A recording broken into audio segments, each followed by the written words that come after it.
Hello സുരേഷേ. ഞാൻ അഡ്വക്കേറ്റാ. മനസ്സിലായി കാര്യം പറ. എടാ, 1 വർഷം കൂടി നിന്റെ അച്ഛൻ ഇന്ന് ബോധം വന്നെന്ന്. അതിന് വലിയ അത്ഭുതമൊന്നുമില്ലല്ലോ. അച്ഛനെ ബോധം പറഞ്ഞാൽ നീലക്കുറിഞ്ഞ് പൂക്കും പോലെയല്ലേ? അല്ല, അച്ഛൻ ഇന്ന് വിൽപത്രം എഴുതി. അയ്യോ, എനിക്കെന്തോണ്ട്? നിനക്കൊന്നുമില്ല. മൊത്തം സ്വത്തുക്കൾ നിന്റെ പെങ്ങളുടെ പേരിൽ എഴുതി വെച്ചേക്കുവാ. പരിപാടി കാണിച്ചത് ഞാൻ ചോദിച്ചു മകനൊന്നും എഴുതി വെക്കുന്നില്ലേന്ന്. അപ്പൊ അച്ഛൻ പറയാ അവനൊരു കാര്യപ്രാപ്തി ഇല്ല, കല്യാണം പോലും കഴിച്ചിട്ടില്ല. അപ്പൊ അവൻ കല്യാണം കഴിച്ചു വരുവാണെങ്കിൽ ഞാൻ സ്വത്ത് കൊടുക്കാന്നാ പറഞ്ഞത്. കല്യാണം കഴിക്കണല്ലേ? ആ, കല്യാണം കഴിക്കണം. ഒരു കാര്യം ചേച്ചി വരുമ്പോ എങ്ങനെയെങ്കിലും ഒന്ന് പിടിച്ചു നിർത്തണം. ഏതെങ്കിലും ഒരു പെണ്ണിനെ സെറ്റപ്പ് ചെയ്തോണ്ട് അങ്ങോട്ട് വരാം. എന്തായാലും കുഴപ്പമില്ല. കറക്റ്റായിട്ട് വന്നാ ബോധം പോകുന്നതിന് മുമ്പ് നിനക്ക് സ്വത്ത് എഴുതി എടുക്കാം. പക്ഷെ എന്തൊരു കഷ്ടമാണെന്ന് തോന്നി. ഇവന്മാരെയൊക്കെ കൊണ്ട് തോറ്റുള്ള മണ്ടന്മാർ.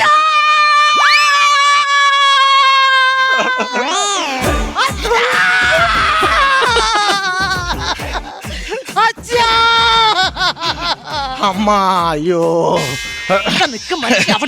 എന്റെ സാവിത്രി, ഇങ്ങനെ കിടന്ന് കീറി വിളിച്ച് കരയല്ലേ? നിന്റെ അച്ഛൻ ചാവുമ്പോ കരയണ്ടേ? അന്ന് ആൾക്കാർ ഇവര് ആവർത്തന പരസ്യം. ഇപ്പൊ കുറച്ച് കരഞ്ഞാ മതി. എനിക്ക് എന്റെ അച്ഛനെ കാണണോ?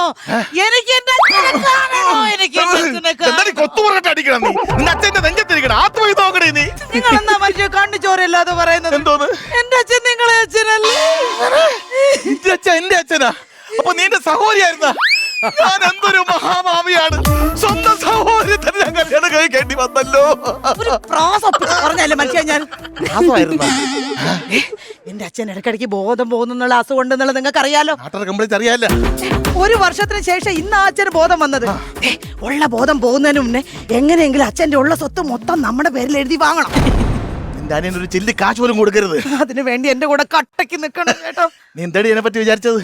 ഞാൻ കഴിഞ്ഞെന്ന് വിചാരിച്ചാ? ഞാൻ ഐഡിയ പരമായിട്ട് നിന്റെ അച്ഛൻ സ്വത്ത് എഴുതി വാങ്ങിക്കാൻ ചെയ്യും. ആദ്യം നിന്നെ ഡൈവേഴ്സ് ചെയ്യും, എന്നിട്ട് വേറെ പെണ്ണ് കെട്ടി സുഖമായിട്ട് ജീവിക്കും. അല്ല, നിന്നെ ഒന്നുകൂടി കെട്ടി ഞാൻ സുഖമായിട്ട് ജീവിക്കുമെന്ന്.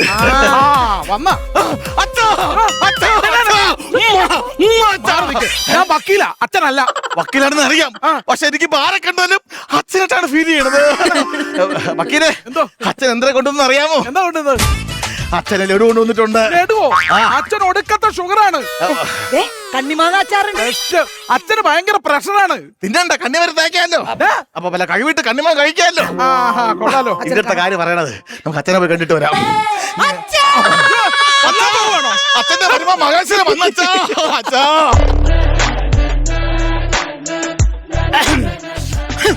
ഇതാണ് എന്റെ വീട്. കറക്റ്റ് ഭാര്യ ഭർത്താവായിട്ട് അഭിനയിച്ചോണം കേട്ടല്ലേ? ചുമ്മാ 10,000 രൂപ വേണ്ടി തന്നത്. ആണോ? 10,000 തരൂ എന്ന് പറഞ്ഞ അപ്പോഴപ്പോഴും പറഞ്ഞിട്ട് കാര്യമില്ല. തരണം. കറക്റ്റ് ആയിരിക്കണം. കറക്റ്റ് ഭാര്യ ഭർത്താവായിരിക്കണം. അല്ലെങ്കിൽ അച്ഛൻ വസ്തു വഴി തരൂല. നമ്മളൊന്ന് പൊളിക്കും. ദേഹത്തോട്ട് കളിക്കരുത്. അതൊന്നും എഗ്രിമെന്റ് പറഞ്ഞിട്ടില്ല. എന്റെ ദേഹത്തൊന്നും തൊടാൻ പറ്റില്ല. കറക്റ്റ് ഭാര്യ ഭർത്താവായിട്ട് നിന്നാ മതി. പിന്നെ ഈ അച്ഛൻ വരാൻ നേരത്ത് കാലിൽ വീണ് അനുവാദം വാങ്ങിച്ചോളാം, അനുഗ്രഹം വാങ്ങിക്കണം കേട്ടല്ലോ. അതൊക്കെ ഞാൻ വന്നോ? ഞങ്ങള് ഏതാണ്ട് ആട്ടിന് കുഴ പിടിച്ചിട്ട് വന്ന. നിങ്ങൾ എന്നെ പറഞ്ഞ ഒരു പെണ്ണിനെ ഒപ്പിച്ചോണ്ടേ. അയ്യോ, അത്ര എങ്ങനെയുണ്ട്? അടിപൊളി, നല്ല ഇറച്ചി കേട്ടോ. 10,000 രൂപയാണ് കൊടുത്തത്. ആണോ? കൊള്ളാം. എന്റെ കമ്മീഷനിക്ക് തന്നേക്കണം. തരാം. പിന്നെ ഈ എഴുത്തും കുത്തൊക്കെ എന്തായി? അച്ഛൻ ഓൾറെഡി എഴുതി വെച്ചിരിക്കുക. അളിയൻ വന്ന് അകത്തോട്ട് പോയിട്ടുണ്ട്. നീ കൂടെ ചെല്ലാമെങ്കിൽ കുത്ത് അവിടെ നടക്കും. സുരേഷ് നാരായൺ പേടിയില്ല. കുത്തങ്ങി കുത്ത്, വെട്ടങ്ങി വെട്ട്. ഞാൻ സ്വത്തും കൊണ്ടേ പോവുള്ളൂ. എന്നാ പെർഫോമൻസ് തുടങ്ങിക്കോ.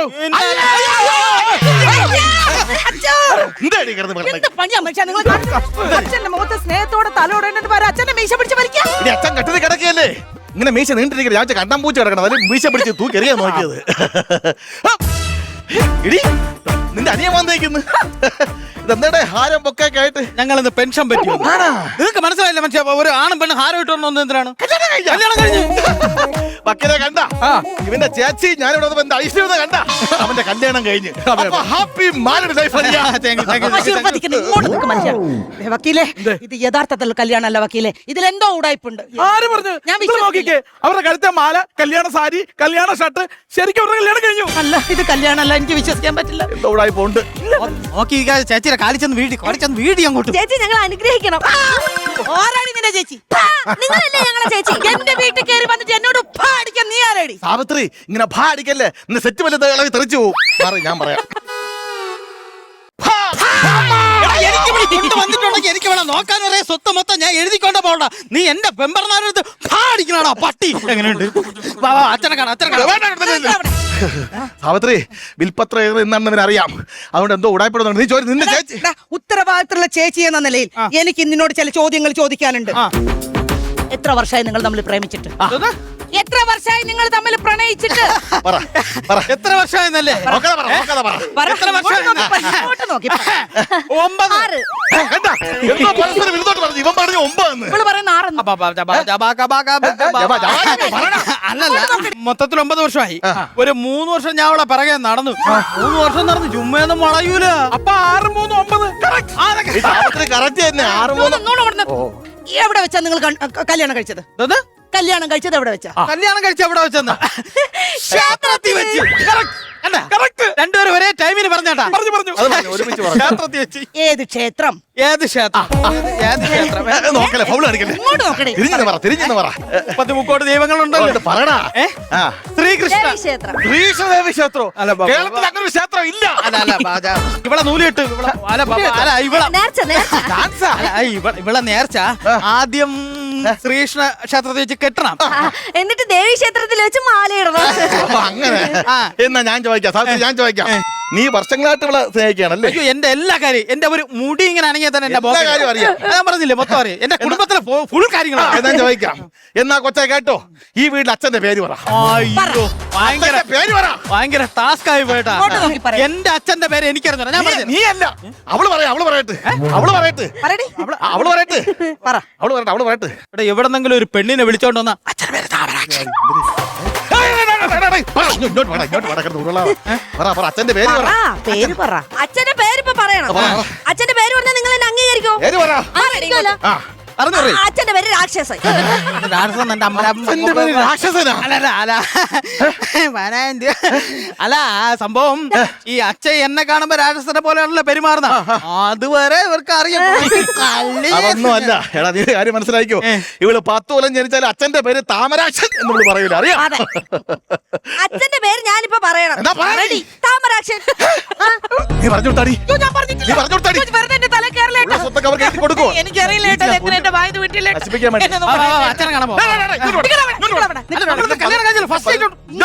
ഇങ്ങോട്ട് നിക്കടാ. പോലീസിനെ കൊണ്ട് പിടിപ്പിക്കും ഞങ്ങള്. പറയടി ഉള്ള സത്യം മൊത്തം മണിമണിയായിട്ട് പറയടി ഇങ്ങോട്ട്. ദേ, എന്നെ പോലീസിനെ കൊണ്ട് പിടിപ്പിക്കാനുള്ള പരിപാടി ആണെങ്കിൽ ഉള്ള സത്യം മൊത്തം ഞാൻ വിളിച്ചു പറയും. പറയടി ഇങ്ങോട്ട്. ഞാൻ പറയും. ഞാൻ നിന്നോട് പറഞ്ഞ അതെ, ഞാൻ ഗർഭിണിയാ. നീ വന്നപ്പോ വലിയ ശീലാവധിയൊക്കെയായി ദേഹത്ത് പോലും തൊളിപ്പിക്കാതെ ആരം പോലും നീയല്ലേ കേട്ടോ. ഇങ്ങോട്ട് വന്നേ. അതെ, ഞാനിപ്പോ അങ്ങനെ പറഞ്ഞില്ലെന്നുണ്ടെങ്കിൽ രണ്ടുപേരും അകത്ത് പോയേനെ. ഞാൻ വെറും കഴുപ്പണം കെട്ടവനാണെന്ന് കരുതിയാ? എന്താടാ? വെറും ഗർഭമല്ല, 10 മാസമാണ് ഗർഭം. 10 മാസം. 10 മാസത്തെ ഗർഭത്തിന്റെ വയറ് എവിടെടാ അവക്ക്? അവക്ക് വയറുണ്ട്, അവൾ ഒട്ടിച്ച് പിടിച്ചു വെച്ചിട്ട് ഇങ്ങനെ കടി ഷൈൻ ചേടി അങ്ങോട്ട് കാണിച്ചിട്ട് വയറ്. എന്റെ ചേട്ടന്റെ കാര്യം ഞാൻ അങ്ങനെയാണോ പറഞ്ഞത്? 10 മാസം കഴിയുമ്പോ നമുക്ക് കുഞ്ഞു വരുമെന്നല്ലേ ഓ പറഞ്ഞു. ശരിയാണ്. ഞാൻ ഒരു കാര്യം ചോദിക്കാം, എന്തര് നിങ്ങൾക്ക് നമ്മളെ വല്ല ഡൗട്ടും ഉണ്ടോ? ചെറിയ ഡൗട്ട് ഉണ്ട് ഡൗട്ട് ഉണ്ട് എന്താണ് നിങ്ങൾ തമ്മിൽ ഭയങ്കര അത്ര വലിയ ഐക്യത്തിലാണ്? എന്റെ മുത്താണ് നിൽക്കണത് എന്നെ ചങ്കടാ നിക്കുന്നേ. അപ്പൊ ചേച്ചിയെ പറ്റി എല്ലാ കാര്യങ്ങളും നിങ്ങൾക്ക് അറിയാം. എല്ലാം അറിയാം എനിക്ക് ഒരു കാര്യം ഞാൻ ചോദിക്കട്ടെ. ജോലി ഫസ്റ്റ് ചേച്ചി കാണാൻ വന്നതിന്റെ അന്ന്, പെണ്ണ് കാണാൻ വന്നതിന്റെ അന്ന് ചേച്ചി ഇട്ടുന്ന ഡ്രസ്സിന്റെ കളർ പറഞ്ഞു കൊടുക്കേട്ടാ അങ്ങോട്ട്. പറയ് പറയ്. ഞാൻ പറയാം പറയ്. എനിക്ക് ഓർമ്മയുണ്ടല്ലോ പച്ച പച്ച അച്ഛേ. അപ്പൊ പച്ചത്തത്ത അച്ചത്തത്തെ. തത്തപ്പച്ച തത്തപ്പച്ച.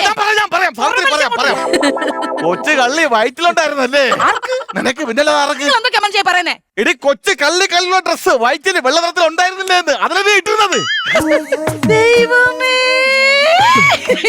ഇതൊക്കെ ഓർത്ത് വെച്ചിരിക്കുകയാണല്ലേ. ശ്രാവണം വരെ മറക്കൂല അതൊന്നും എന്നിട്ടാണ് എന്നോട് എപ്പോഴും ഇങ്ങനെ ദേഷ്യപ്പെട്ട് പെരുമാറുന്നത്. വ്യാഖ്യാൻ വരുമ്പോ കാണാൻ ഭയങ്കര ചന്തം പിന്നെ എന്തിനെങ്ങനെ നോക്കുന്നേ? നോക്കുമ്പോ തന്നെ മുഖം ചുവന്ന വിടർന്നു വരും ഭയങ്കര രസമാണ് കാണാൻ ആണോ? എന്റെ പൊന്നെ ഞാൻ കറിച്ചുണ്ടെങ്കിൽ മറക്കട്ടാ വേണ്ട, ഇങ്ങോട്ട്. അവിടെ ഇരി അങ്ങോട്ട് വല്ല പർവ്വത്തിന്റെ മണ്ടലിൽ ചെന്നിരിക്കാം എന്നിട്ട് ഒരു മിനിറ്റ് ഞാൻ എന്റെ മാസിരി ഒന്ന് വിളിച്ചോട്ടെ എന്തിനാ? ലീവ് പോയിക്കാൻ മാസിരി ഒരാഴ്ചത്തെ ലീവ് വരുമോ എനിക്ക് എന്തിനാ ഒരു ചെറിയ കെട്ടിടത്തിന്റെ വർക്ക് കിട്ടി മെയിൻ്റെനൻസ് വർക്കുണ്ട് ഓക്കെ മാസിരി എന്റെ പൊന്നെ എന്റെ ചകരെ ഇങ്ങോട്ട് ചേർന്ന കേടാ എന്റെ തലമുടിയുടെ ഡൈ മൊത്തം ഞാൻ ഇന്ന് കടിച്ച് തീർക്കും റാട്ടടിച്ച് ഒതുക്കി കൊണ്ടുവരാൻ നോക്കുമ്പോഴത്തേക്ക് വേറെ മോഡൽ ഈ സമയത്ത് അച്ഛനെ കാണാം. വാ വാ വാ വാ. അച്ഛനെ കാണാൻ ഇങ്ങോട്ട് പാടാ ഇങ്ങോട്ട് വാടി, ഇങ്ങോട്ട് വാടി. നിനക്കുള്ളതല്ല നീ വിളിക്കണ്ട അച്ഛനെ ചെന്ന് കാണുന്നത്. വിടൂലല്ലേ? എന്നെ വിടൂല. അച്ഛാ അച്ഛൻ പറഞ്ഞു ദൈവമേ, അച്ഛനെ കണ്ടിട്ട് കുറെ നാളായി. കണ്ടപ്പോ പയറ് പോലെ നടന്നാണ്. ഇപ്പൊ ഫ്രണ്ട്സിനെ ദേറാമനെ പോലെ ഇരിക്കും. അയ്യോ സാറിന്റെ മക്കളെല്ലാവരും വന്നിട്ടുണ്ട് കേട്ടോ. അച്ഛാ അച്ഛാ പുതിയ പെണ്ണ് കാലിന് വീഴി. അച്ഛന്റെ സ്വത്തല്ലേ എഴുതി അച്ഛാ. സ്വത്താ നിനക്കാ? ആ എടാ ജോലിക്കും കൂലിക്കും പോകാത്ത നീ എവിടെ നിന്ന് ഒരു പെണ്ണിനെയും കെട്ടിക്കൊണ്ട് വന്നിട്ട് നിനക്കിപ്പോ സ്വത്ത് വേണോ? എന്റെ എല്ലാ സ്വത്തും എന്റെ ഈ മൂത്ത മോക്കാണ്. അച്ഛൻ എന്നുള്ള നമുക്കൊന്നും ഇല്ലെന്ന്. അച്ഛാ എനിക്കൊന്നുമില്ല അച്ഛാ. നിനക്കൊന്നുമില്ല, ഇത്തിരി പോവാടെ. അച്ഛന്റെ സ്വത്തുക്കൾ കണ്ടുകൊണ്ടല്ല അച്ഛൻ ഞങ്ങൾ വന്നത്. ഞങ്ങൾക്ക് ജീവിക്കാനുള്ളതെല്ലാം എന്റെ വീട്ടിലുണ്ട്. പിന്നെ വല്ലപ്പോഴും ഒരിക്കൽ അച്ഛനെ ഒന്ന് കാണാനുള്ള അനുമതി മാത്രം അച്ഛൻ തന്നാ മതി. ചേട്ടാ നമുക്ക് പോവാം. നീ എന്തെങ്കിലും കണ്ടോ നോക്കി പോണം. എനിക്കറിയാനുള്ള 15 രൂപ എന്റെ ഇല്ല. എന്തായിരിക്കും പുറകെ വിളിക്കും. മോളെ ഇനി വാ. നിന്നെ പോലെയുള്ള കാര്യവിവരമുള്ള ഒരു പെണ്ണാണ് ഇവന് വേണ്ടത്. വക്കീലെ ബിൽപത്രം മാറ്റി എഴുതണം. എന്റെ പകുതി സ്വത്ത് എന്റെ ഈ മൂത്ത മോക്ക്, ബാക്കി പകുതി എന്റെ ഈ മരുമോക്ക്. മരുമോക്ക് സ്നേഹ സ്നേഹ സ്നേഹ സ്നേഹ. ഇവമേ, ഡയലോഗ് തെറ്റിച്ചെങ്കിലും കറക്റ്റ് സാധനത്തിലേക്ക് എത്തിച്ച്. അച്ഛാ ഒന്നും കൂടെ പഠിക്കട്ടെ അച്ഛാ. പുതിയ അച്ഛന് വേണ്ടി ഓഡീഷൻ ചെയ്തെടുത്തോണ്ടെന്ന വരുമ്പോളാണ്. ഒരു ഒപ്പിട്ടെ. വിൽപത്രം ഞാനൊന്ന് വായിക്കാൻ പോയാൽ എല്ലാവരും ശ്രദ്ധിച്ചു കേട്ടോണം. താമരാക്ഷൻ എന്ന ഞാൻ എന്റെ സ്വത്തിന്റെ പകുതി എന്റെ മൂത്ത മകളായ സാവിത്രിക്കും, ബാക്കി പകുതി എന്റെ രണ്ടാമത്തെ മകനായ സുരേഷിന്റെ ഭാര്യ സ്നേഹയ്ക്കും എഴുതി കൊടുത്തിരിക്കുന്നു എന്ന് താമരാക്ഷൻ ഒപ്പ്.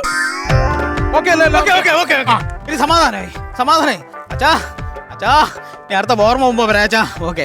എന്റെ ഒറ്റ ആക്രാന്തം കൊണ്ടാണ് സ്വത്ത് പകുതി അങ്ങോട്ട് എങ്ങനെയുണ്ട്? ഞാൻ വന്നപ്പോ ഇവിടെ ഭയങ്കര CBI അന്വേഷണം വരുന്നല്ല. ഇനി ഞാൻ ഒരു സത്യം പറയട്ടെ. ഇവിടെ ഞാൻ കെട്ടിയിട്ടല്ലേ ഇവക്ക് ഗർഭമില്ല. വെറും 10,000 രൂപയ്ക്ക് വന്ന് നമ്മൾ പെർഫോം ചെയ്തേന്. ബാക്കി സ്വത്തല്ല എനിക്ക്. അപ്പോഴേ പറഞ്ഞില്ല ഊടായിപ്പുണ്ടെന്ന് അച്ഛനോട് പറയണം. അച്ഛനോട് പറയാം. അച്ഛനോട് പറയാം. അതെ ഇനി പറഞ്ഞിട്ട് ഒരു കാര്യമില്ല. അച്ഛന്റെ ബോധം വീണ്ടും പോയി ബോധം. ദൈവമേ, എല്ലാം കൊണ്ട് സമയം എന്റെ നേർക്കാണല്ലോ. അയ്യോ, ഈ സ്വത്തെല്ലാം കൂടെ ഞാൻ എവിടെ കൊണ്ടുവയ്ക്കും? നിനക്ക് 10,000 രൂപ പറഞ്ഞ 20,000 രൂപ നിനക്ക് തരും. 20,000 രൂപ നിനക്ക് തരും. എനിക്ക് 20,000 രൂപ വേണ്ട. അല്ലടി, ഇഷ്ടം പോലെ 50,000 രൂപ വേണോ? ഇഷ്ടം പോലെ സ്വത്തുണ്ട്, ചോദിച്ചോ. ആണാ? ഇത്രയും സ്വത്തുക്കൾ എന്റെ പേരിലുള്ളപ്പോഴേ തന്റെ 20,000 കുഞ്ഞുവ എനിക്ക് വേണ്ട. സ്വത്തുക്കൾ നിനക്ക് എവിടെ നിന്ന് കിട്ടി? എനിക്ക് അച്ഛൻ എഴുതി തന്നു. എന്റെ അച്ഛൻ. അങ്ങനെ തന്നെ പറയടാ. ഇതെന്തൊരു പരിപാടിയാണ് ഇത്? കുന്തര പരിപാടിയടാ. സീരിയസ് ആയിട്ട് ഞാൻ ഒരു കാര്യം പറയണം. ഈ സ്വത്തന്റെ പേരിൽ എഴുതി തരൂല. ഇല്ല. ഉറപ്പാണോ? ഉറപ്പ്. എന്നാ നിനക്ക് ശരിക്കും അറിഞ്ഞൂടാ. ഞാൻ ഒരു കാര്യം പറയാം. നിന്റെ ഭാര്യയായിട്ട് എത്ര രൂപയ്ക്ക് അഭിനയിക്കാൻ വന്ന? 10,000. 10,000 രൂപയ്ക്ക് ഫ്രീ ആയിട്ട് ജീവിതകാലം മൊത്തം നിന്റെ ഭർത്താവായിട്ട് 10 പൈസ അല്ലാതെ അഭിനയിക്കുന്നതിനെ കുറിച്ച് നിനക്ക് എന്തോന്ന് അഭിപ്രായം? മര്യാദക്ക് നിന്ന ജീവിച്ചു പോവാ. അങ്ങനെ അങ്ങ് നിക്ക അല്ലേ? എടാ, ഇതാണ് പഴമക്കാര് പറയണത്. കാളകിടക്കും കയറോടും. അതിനാളിയാ ഒരു ലോജിക്കും ഇല്ലാത്തൊരു ക്ലൈമാക്സ്. നീ ലോജിക്കില്ലാത്ത പരിപാടിയല്ലേ വീട്ടിൽ കാണിച്ചു വെച്ചത്. അപ്പൊ ഈ 15 മതി, അങ്ങോട്ട് ചില്ലില്ലടാ.